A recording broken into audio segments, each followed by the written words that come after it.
Le disque est fin, net, brillant.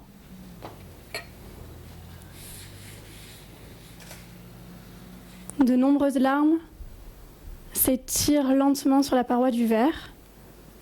C'est un visuel engageant, un vin rouge assez sombre, avec un certain support alcooleux, on en suppose, et sur sa phase d'évolution. On s'interroge davantage et on passe à la phase olfactive, avec un premier nez d'une intensité moyenne, fin, délicat. Là, un visuel qui est très attrayant, un dessert qui a l'air très gourmand, aux fraises de saison.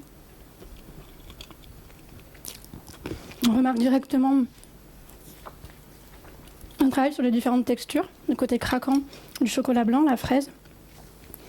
On devine également un biscuit en dessous, plutôt craquant, le moelleux de la génoise.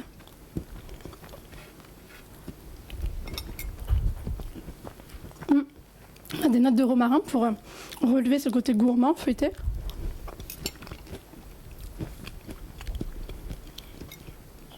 Donc un dessert autour finalement d'un fruit de saison, la fraise, le chocolat blanc, des notes de garrigue pour rappeler bien sûr notre chère Provence.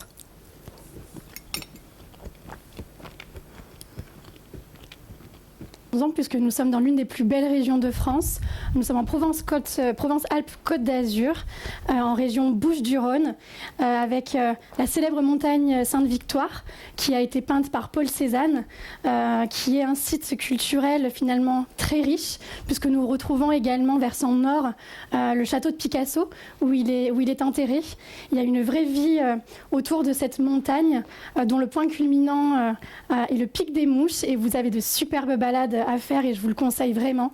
C'est un cadre qui est très reposant. Si vous avez le temps, passez par certains vignobles pour faire des dégustations et admirer les vins rouges et les vins rosés de l'appellation qui a été donc en fait créée en 2005 pour cette appellation-là, puisque c'est une dénomination géographique complémentaire à l'appellation Côte de Provence.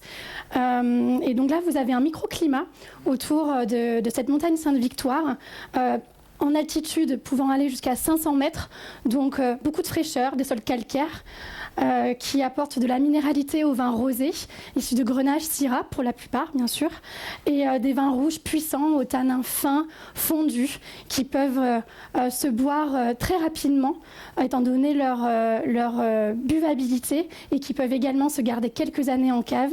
Donc un terroir très riche qui vaut la peine du détour si vous êtes de passage à Aix-en-Provence. Merci beaucoup. Merci.